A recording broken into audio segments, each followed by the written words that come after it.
हमें वही सीन दिखाया जाता है जहाँ पे हमारी एलेट, ऐश और इफ़ाइल वो सारे पीछे देखते हैं। तो तभी वहाँ पर किसी के गुर्राने की आवाज़ आती है। तो वहाँ पर कुछ पपीज वो जख्मी पड़े हुए थे और वो था एक बहुत बड़ा वुल्फ जिसको चेन से बांधा गया था, लेकिन उसके वुल्फ कब्ज वो वहाँ पर जख्मी थे, जैसे उन सबकी जान चली गई है। तो इफ़ाइल कहता है इसकी फर्श को देखकर लगता है कि ये कोई फॉरेस्ट स्पिरिट है जो डिमोनिक एनर्जी से करप्टेड है। आखिर यहाँ पर चल क्या रहा है और इसके गले में ये चेन्स ये आखिर है क्या। लेकिन तभी फल कहता है एक मिनट, मुझे लगता है शायद मैं जानता हूँ ये कॉलर क्या है। ये तो एनोक्सिया फेलमस्टीन उसका बनाया हुआ एक मैजिक टूल है जिसकी वजह से ये किसी को रिस्ट्रेन करने के काबिल है और इससे फैमिलियर्स को सब्जुगेट किया जाता है। लेकिन इसको पहनने वाला उसको तो इतनी ज्यादा तकलीफ होती है अगर वो अपने ऑर्डर को माने ना तो। और इस वक्त इस वुल्फ को भी यही फील हो रहा होगा। लेकिन तब वो कहता है मैं समझ गया, ऐसा लगता है कि ये स्पिरिट इसको इतनी तकलीफ इसलिए हो रही है क्योंकि इसने अपने मास्टर के ऑर्डर को मानने से मना कर दिया। तो हेस्टियो कहता है तो फिर ये वुल्फ पब्स इनकी कॉप्सिस के बारे में क्या? उन पब्स ने तो कोई रिस्ट्रेन नहीं पहना हुआ, तो इसका मतलब है वो पब्स ऐसे ही मारे गए और इनमें तो डिमोनिक एनर्जी फील भी नहीं हो रही। तो हमारी हीरोइन कहती है ये जरूर मैजिक रिपब्लिक मिलिट्री का काम होगा, उनके अलावा ऐसा कुछ नहीं कर सकता।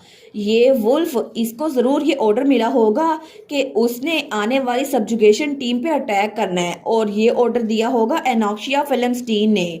लेकिन इस वुल्फ ने ये बात से मना कर दिया होगा क्योंकि इसे अपने पप्स को बचाना था। फिर भी ये मदर वुल्फ ये बात अच्छे से जानती होगी कि इसे अगर अपने बच्चों को बचाना है ना तो इसे फाइट नहीं करनी। लेकिन तभी हमारी एलेट वो उन पत्थरों से नीचे आते हुए कहती है इसने जरूर अपने ऑर्डर को फॉलो नहीं किया होगा और सब्जुगेशन टीम को गुजरने का मौका दिया होगा।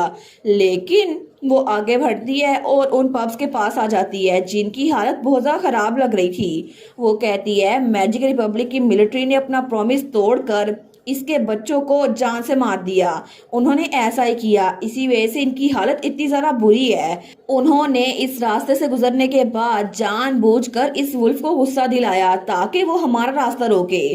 तो ऐश कहता है इंसान कितने घटिया होते हैं ना, वो कितने डिस्गस्टिंग है। पता नहीं लोग असैसिन्स को बुरा क्यों समझते हैं, बाकी लोग भी तो ऐसे ही होते हैं। इस वुल्फ ने उनका क्या बिगाड़ा था। लेकिन तभी हमारी हीरोइन उस वुल्फ के एक बच्चे को हाथ लगाने लगती है। तो तभी वो वुल्फ मदर उसको देखकर पीछे होती है और तब बहुत ज्यादा जोर से गुर्राती है जैसे वो हमारी हीरोइन पे हमला करना चाहती हो। लेकिन तब हमारी हीरोइन कहती है इट्स ओके, मैं तुम्हारे बच्चे को बिल्कुल भी हर्ट नहीं करूंगी। और तब हमारी हीरोइन अपनी मैजिक स्किल हील यूज करती है जिसकी वजह से वो छोटा सा पपी वो हील हो गया था और वो बिल्कुल ठीक हो गया था। हमारी हीरोइन कहती है फॉर्चुनेटली इनमें से एक सांस ले रहा था जिसकी वजह से मैं इसको हील कर पाई।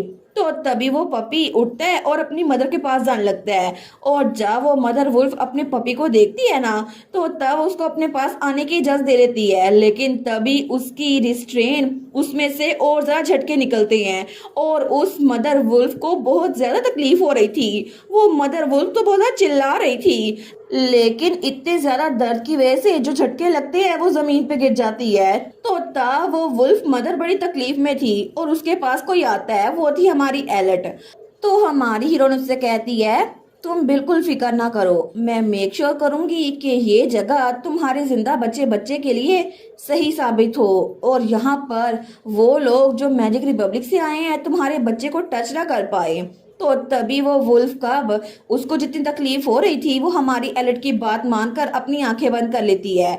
लेकिन उसी वक्त हमारी एलेट वो अपने मैजिक के जरिए उस वुल्फ को वहां से आजाद कर देती है और वो वुल्फ राख बन के वहां से उड़ गई थी। लेकिन तब पीछे वो रिस्ट्रेन बच गया था। तो नोटिफिकेशन आई थी कॉलर ऑफ सब्जुगेशन। जिस मोमेंट आप इसको किसी को पहनाएं टारगेट आपको मास्टर कंसीडर करेगा और वो आपको डिवोटेडली सर्व करेगा। तो हेस्टियो कहता है वो आदमी मार्फियस क्या वो सच में पागल हो गया है, आखिर वो इतनी हॉरिबल चीज कैसे कर सकता है। तो उसके पीछे ही हमारा थैसलेट भी था।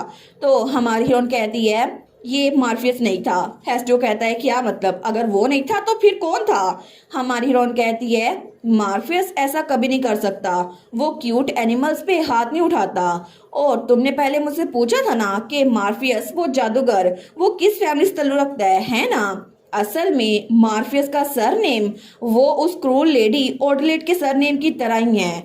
ये है मार्सिलियन, और वो लेडी ऑडलेट वही थी जो कि पुराने डंजन बस्ट में हमारी एलेट को मिली थी और जिसने हमारी एलेट की बात ना मानकर रीड पे हमला करना चाहा था।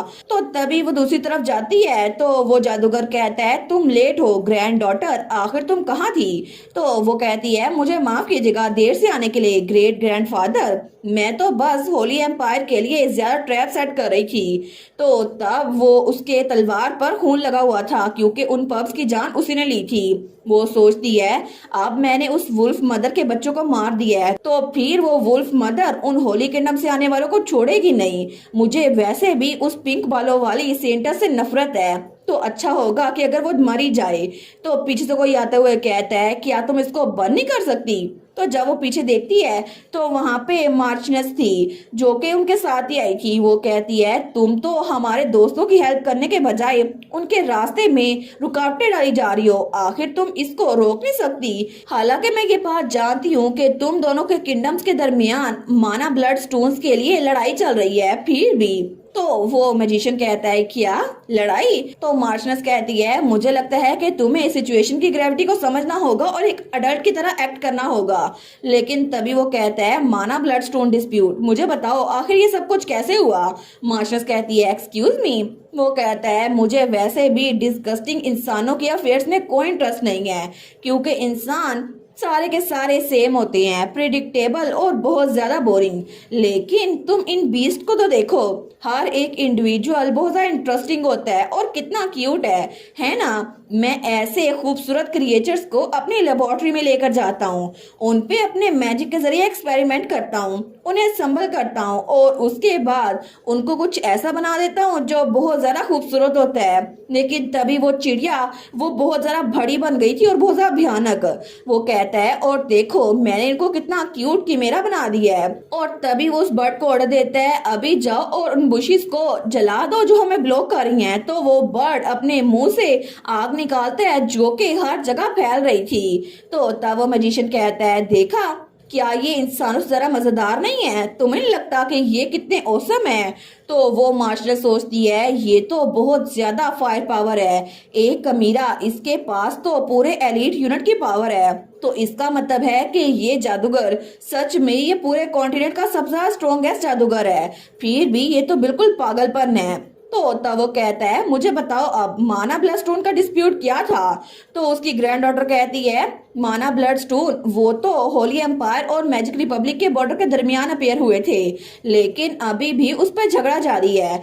तो तब वो कहता है देखा मुझे लगा ही था ये बोरिंग फाइट होगी, फिर भी इसका सिंपल सॉल्यूशन है। तो वो कहती है एक सॉल्यूशन? आखिर सॉल्यूशन है क्या? तो मैजिशियन कहता है सिंपल, बस सेंटस को किडनैप कर लो सारा मसला हल हो जाएगा। क्योंकि पास्ट में तुम जानती हो ना कि होली एम्पायर उसकी सेंटस हमारे एम्पायर में हमारी हेल्प करने के लिए आई थी, लेकिन हमने उसको किडनैप कर लिया और वो लोग कितने डेस्परेट थे ना। ये सब कुछ बड़ा मजेदार था, लेकिन मुझे लगता है कि इस बार भी उस सब्जुगेशन बैटल में सेंटस भी आने वाली है ना? तो ठीक है फिर मैं भी तुम्हारी हेल्प करूंगा। और तब उसके बाल ब्लू से व्हाइट हो चुके थे। वो कहता है चलो इस बार मिलकर सेंटस को किडनैप करते हैं, सारा मसला वो तो हल होकर ही रहेगा। लेकिन दूसरी तरफ हमारी एलेट, उसको पता नहीं था वो लोग उसको किडनैप करने का सोच रहे थे। लेकिन उन बेचारों को ये बात नहीं पता कि हमारी हीरोइन एलेट वो कोई आम सी सेंटस नहीं है, ये तो उनको मजा चखा के रहेगी। और ये दोनों ग्रैंडफादर और ग्रैंड डॉटर हमारी हीरोइन के सामने तो कुछ भी नहीं है। और इसी के साथ ये वाला पार्ट यहीं पर ख़त्म। तो आप लोग बताइएगा आप लोग को ये पार्ट कैसा लगा, और वीडियो को लाइक और चैनल को सब्सक्राइब लाजमी कीजिएगा। बाकी वीडियोस का लिंक भी स्क्रीन पर नज़र आ रहा होगा तो काइंडली उनको भी चेकआउट कर ले। और thank you so much for watching my videos. Stay safe, bye bye.